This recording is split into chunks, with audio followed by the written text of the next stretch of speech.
Greetings fellow simmer and welcome to more 4K eye candy action with me, GripperSim.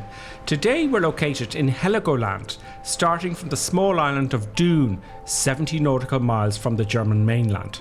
Heligoland was rebuilt in 1962 and keeps its same form today. The airport is licensed for airplanes up to 5,700 kilograms. The main runway, which is 1533, was extended from only 400 metres to 480 metres back in the 60s. And this airport was modelled in great detail with the German Update 6 from Asobo.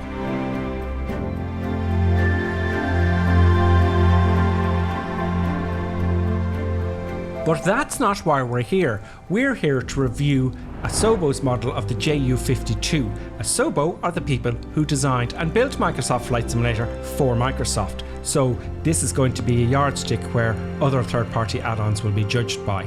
Now, the model is supported by high-resolution textures and professionals, and also, by the way, Hugo Junkers was the designer of the aircraft back in the 30s, and in collaboration with his actual grandson, and many museums and other professionals with this aircraft, Asobo have masterfully crafted the model itself of this aircraft. And I have to say, I've been streaming this, I've been playing around with it, and there's a few surprises coming up if you haven't seen this yet.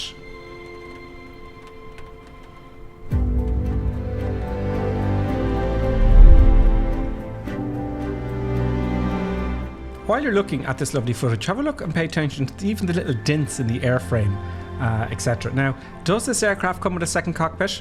Does it come with skis? And does it come with water floats?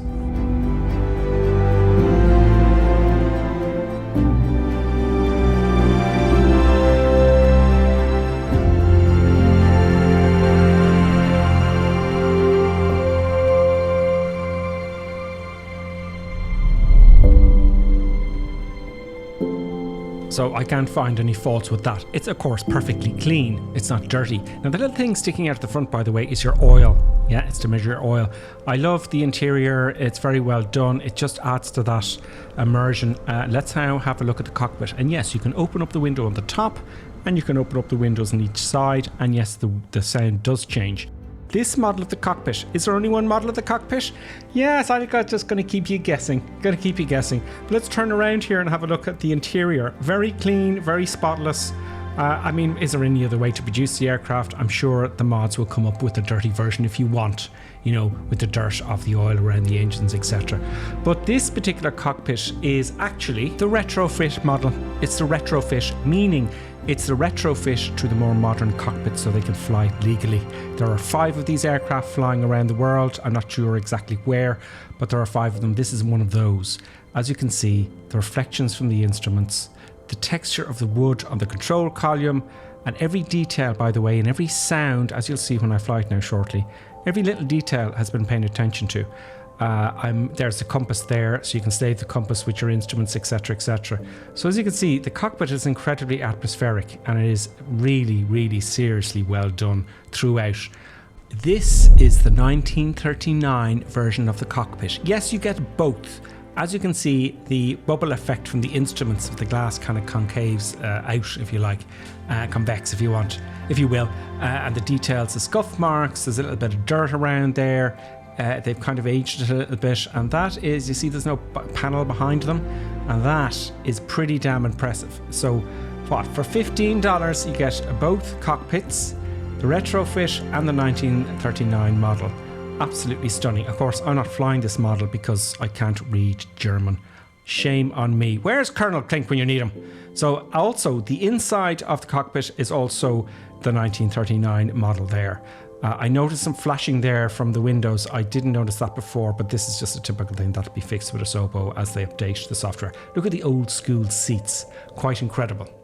Does it come with floats and does it come with skis? You might be thinking, yes, it does. Here are the floats.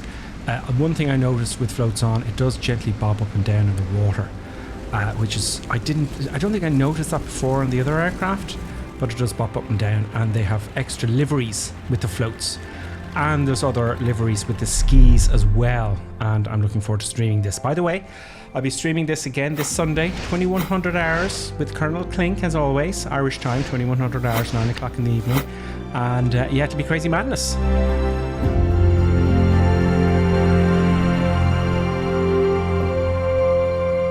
Okay, so I haven't made my mind up yet as I'm editing this. Will I give it, what marks I'll give it. Okay, let's go and fly. Greetings, fellow simmer, and welcome. And I hope you had a good weekend. Yes, it's Friday.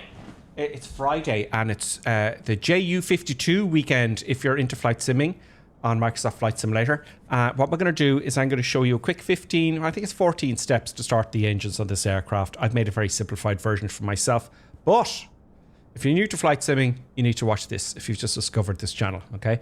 So, as you know, where's the battery master? Where do I look? Where do I go? There's so many buttons and switches. But Asobo and Microsoft have taken this burden off you, right? So where do I start?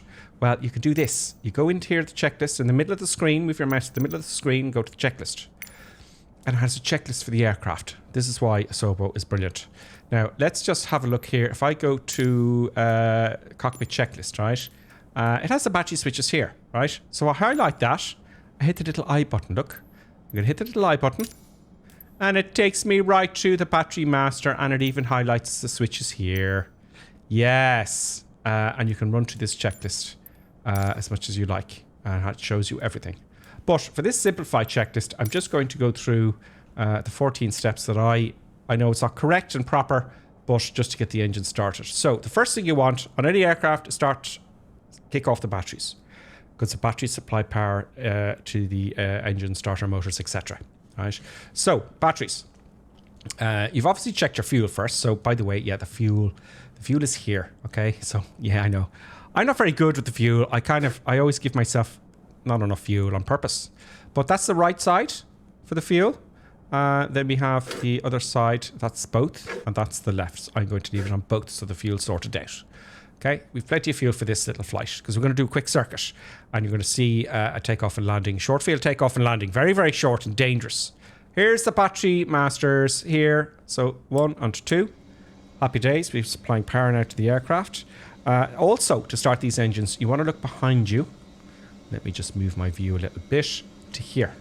These are important. You won't start the engines without these 3. So on. They have to be on. Don't close the... Yeah, you can close the things, but...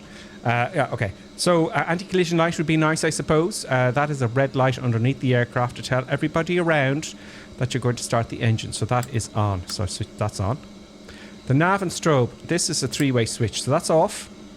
That's just for the nav, and that's for the nav and strobes. I just want the nav, because realistically, they're like strobe lights. They'll distract you on the ground, and it's not very nice at night time.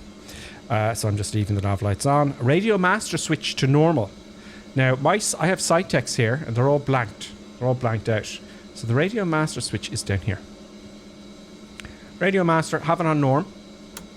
And my side tech now has lit up, which is great if you have those add-ons, but the radios don't now work. Happy days. The compass. Yes, so there's that compass anyway, right? So you need to slave the compass, so you can, to your instruments for your heading, etc. Okay? And all your instruments. So to make sure they're slaved, there's a button here. Hit that and slave. And these will match your compass headings. So that makes things easier for you. Fuel pumps and hydraulic pumps are here. So we want to switch those on and on. So that's the hydraulic and that's the fuel pump. Next is the starter safety switch. Just open that and switch it on. The next thing is the wobble pump. This is to, at least on the Spitfire, it's actually open there. I'll close it there. That is to put pressure on the fuel lines so they'll start the engines. So I think I've wobbled that a few times, but just to leave it open is fine for the flight simulator.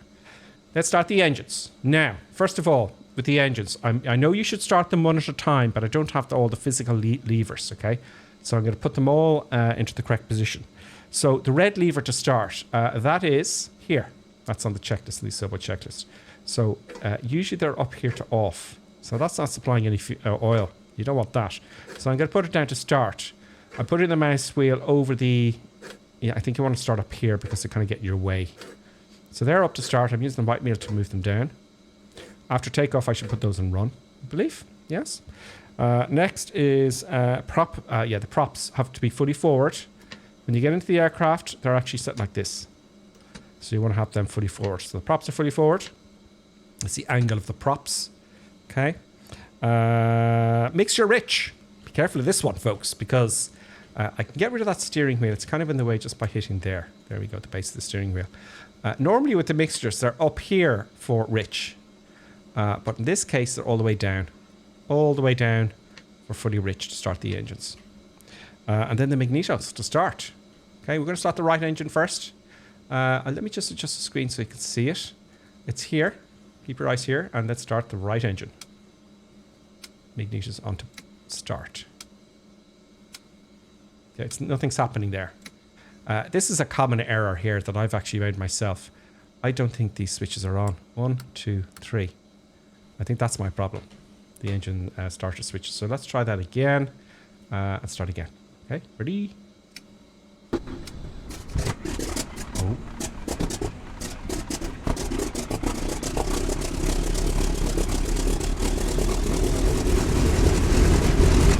That sound is incredible.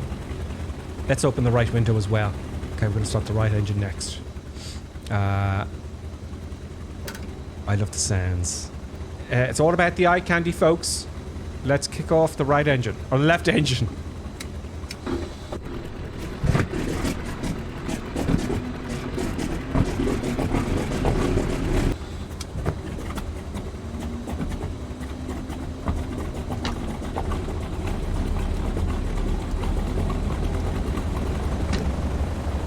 Incredible. Very, very nice. Middle engine. It's live. I told you, it's recorded live. What can I tell you? Magneto's on.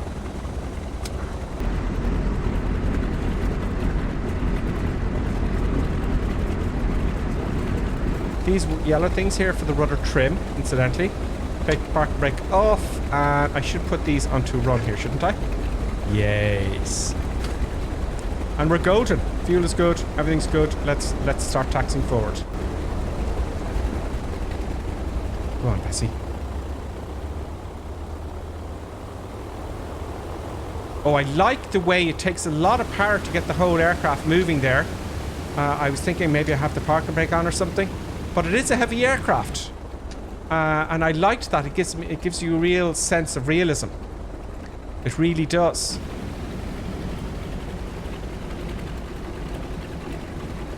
The taxiing is quite good so far. I'm happy with the taxiing, but it's going to be hard to land, folks. It's going to be very, very hard to land.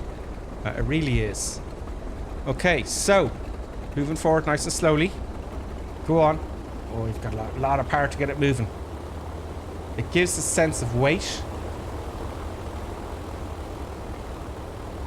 And I can kind of see the cockpit just, you know, I'm kind of moving around in my chair just a tad. But am I on the grass there? So let's backtrack to runway 15, which is the longest runway here, although it's very, very short. And this aircraft, because of the shape of the wing, I haven't flown this in real life, obviously. Because of the shape of the wing, it's going to be short field takeoff. Okay, I'm going to use the whole runway, because otherwise I'm going to be in trouble. Flaps are up. Making sure the flaps are up. I'm braking a little bit. Now I've got one stage of flaps down. I'm going to come all the way over here. I'm going to spin it around. Now I'm braking on the left. And I'm adding a bit of power. You've got to taxi this with great patience. Great patience. And I'm going to show you another thing here while I straighten the aircraft. There we go. That is... I want to get it straight in the runway though. Straighten the rudder pedals. Straighten her up. You've got to be patient with the taxiing. You've got to brake. I'm braking more than using just the rudders. I think that's in the center. Okay, by the way, you see this little thing here? This guy here is the oil, amount of oil we have. So we're about half. See the red there? We're half full of the oil, okay? How do you check how much fuel you have? Actually, in my stream, this is pointed out, this is the fuel. It's not, it's actually the oil, okay? So that's my mistake because I didn't look it up. So here, there's the fuel on the left wing. Sorry, this is the fuel on the left wing. I think that's the oil on the left wing. That's the fuel indication. So, and it's one on the right side as well. So that is absolutely brilliant.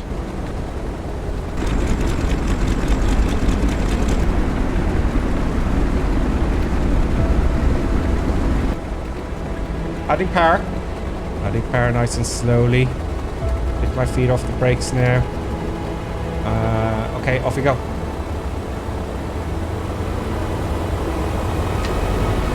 We're going. GripperSim, eye candy, go!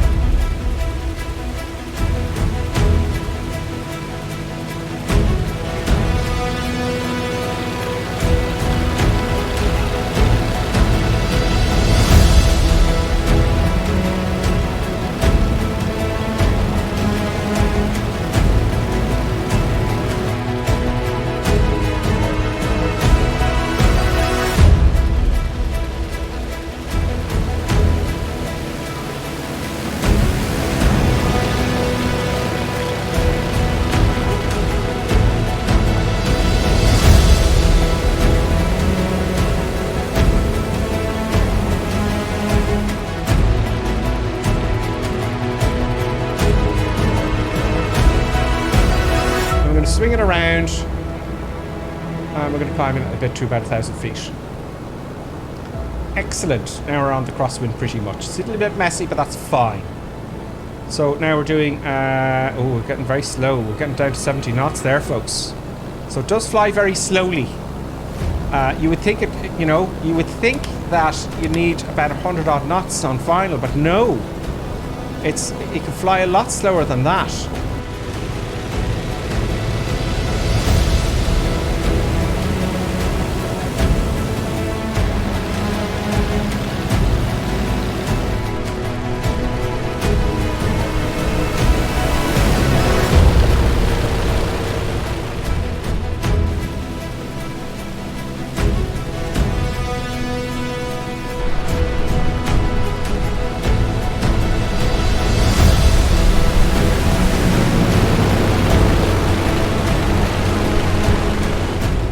So I'm going to make sure I have full flaps so I get a good view. There's the runway dead ahead, folks.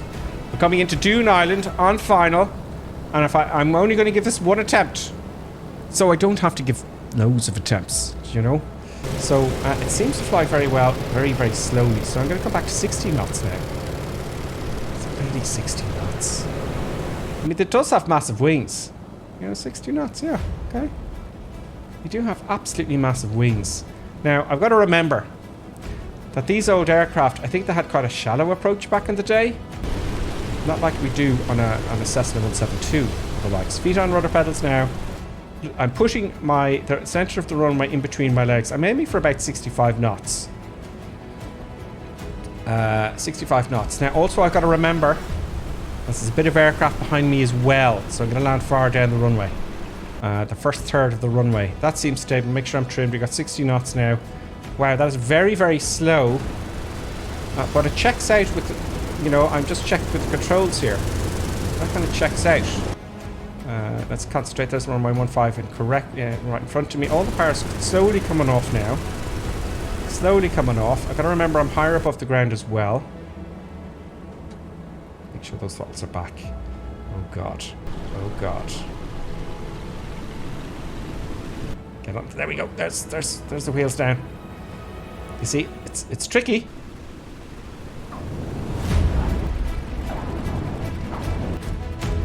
Oh, I've lost. I'm braking on the left only, now the right. So you got to play around with the brakes.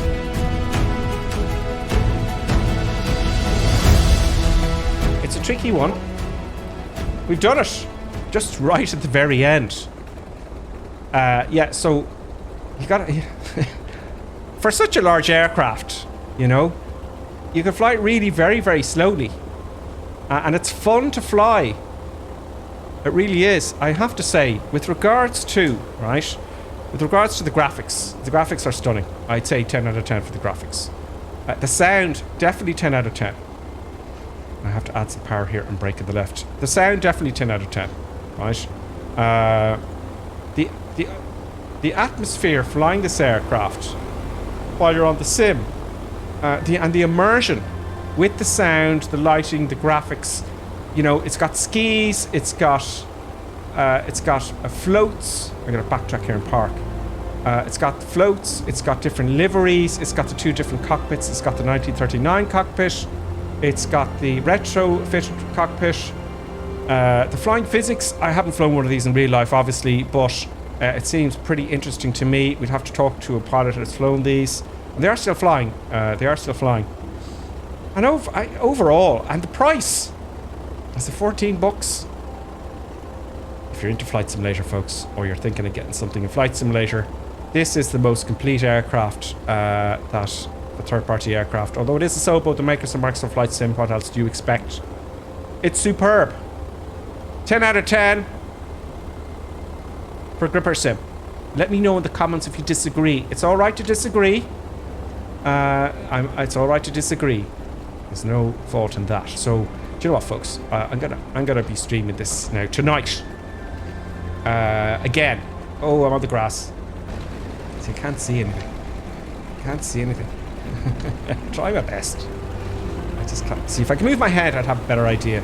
Let's see what this looks like in the outside view, and then I'll know.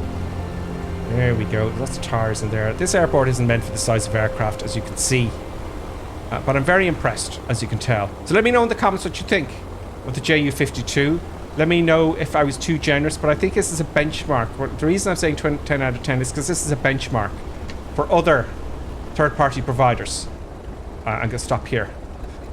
So yes, folks, I'll see you very, very, very soon.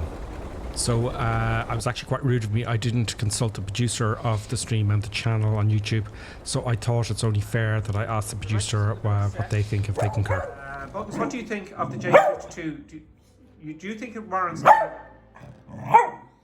out of 10 then you think holds as well? Oh, you don't? You think maybe 9 out of 10? Okay, 10 out of 10. Okay. And what do you think of the graphics of the aircraft? And what about the physics of the flight physics? So, and do you think Asobo have done a good job? The best job ever? Maybe. Okay, well, they have more to come.